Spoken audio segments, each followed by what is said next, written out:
Penyelesaian kasus rekening gendut Komjen Pol Budi Gunawan kini memasuki babak baru setelah sebelumnya sempat menuai polemik antara KPK dan Polri. Setelah melalui serangkaian pembicaraan antar lembaga penegak hukum, KPK hari ini telah melepaskan bola panas kasus itu ke Kejaksaan Agung untuk ditindaklanjuti. Kasus rekening gendut Komjen Budi Gunawan kini berada di tangan Kejaksaan Agung untuk ditindaklanjuti.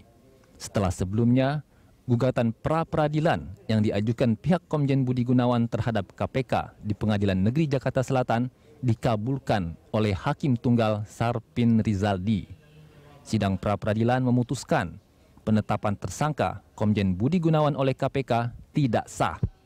Hakim Tunggal Sarpin Rizaldi menyatakan jabatan Budi Gunawan saat ditetapkan sebagai tersangka tidak termasuk sebagai penyelenggara negara, sehingga KPK tidak berwenang menyelidiki dan menetapkannya sebagai tersangka.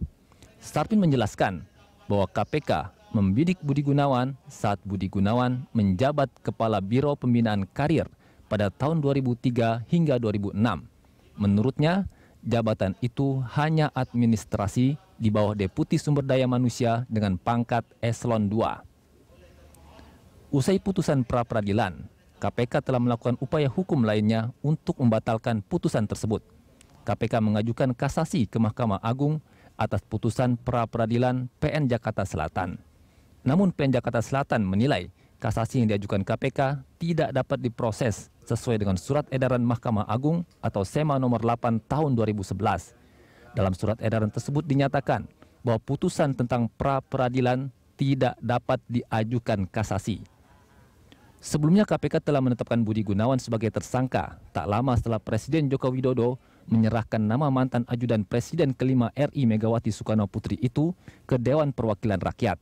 KPK menyatakan telah memiliki 2 alat bukti yang cukup untuk menjerat Budi Gunawan sebagai tersangka. Budi Gunawan dijerat pasal 12 huruf A atau B, pasal 5 ayat 2, pasal 11 atau 12B Undang-Undang Tindak Pidana Korupsi. Penetapan status tersangka terhadap Komjen Budi Gunawan oleh KPK ini lantas menuai berbagai kontroversi. Penetapan tersebut dinilai kental nuansa politis. Pihak Budi Gunawan mempertanyakan mengapa KPK baru menetapkan Budi sebagai tersangka saat selangkah lagi dia akan maju menjadi orang nomor 1 di lembaga penegak hukum.